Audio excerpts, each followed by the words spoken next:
Welcome back to Morning Markets on Monday, the 4th of September. A better week last week for equity and bond markets. And on Friday, we may have seen some data demonstrating some cooling in the US jobs market. Stay tuned to find out more.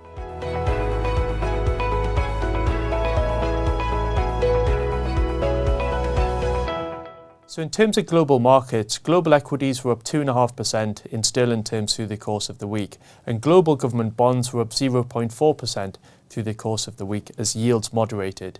The better performing area of the equity market, therefore, was the Nasdaq Composite, an area of the market which is more sensitive to interest rate and yield expectations on a forward-looking basis.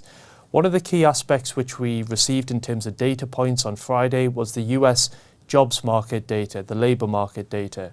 And why this is important at this point in time is we're currently seeing very tight labour markets, low levels of unemployment, and this is putting upward pressure on wages, and this is driving the inflationary challenge which we've seen in the US but also globally. And this is an area which the Federal Reserve are very focused on, a process which they've referred to more recently as rebalancing, essentially cooling the labour market down to reduce consumer spending and demand.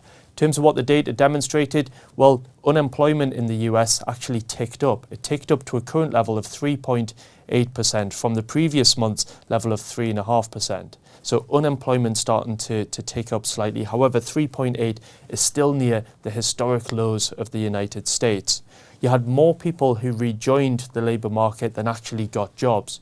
For context there, 736,000 additional workers came into the labour market. So labour market participation rates are running at 62.8%, up from 62.6%. So supply's going up.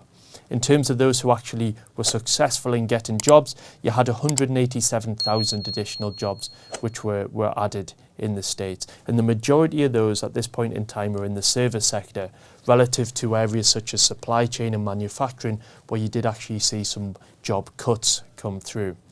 In this aspect, so more workers entering than getting jobs at this point in time is reducing some of the pressure in terms of wage growth.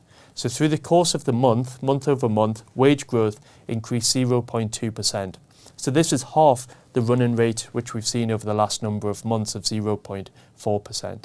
And on an annual basis, we're seeing wage growth of 4.4%. So still seeing wage growth, we're still seeing very low levels of unemployment relative to history. We're still seeing demand from businesses, specifically in the service sector, to take on workers. But the fact that you've had more workers enter has led to a slight tick up in terms of the unemployment rate. Thank you for watching.